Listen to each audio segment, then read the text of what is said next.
কবি আব্দুল্লাহ আল মামুনের লেখা ধন্য তুমি নারী।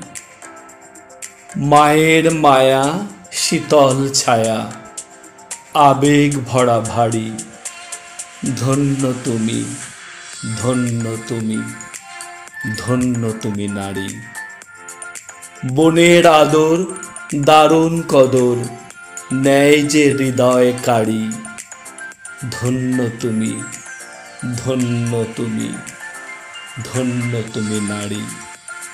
প্রিয়ার চোখে স্বপ্ন এঁকে দেই যে জীবন পাড়ি। ধন্য তুমি, ধন্য তুমি, ধন্য তুমি নারী। কন্যা আমার স্নেহের আধার, সকল কিছু ছাড়ি।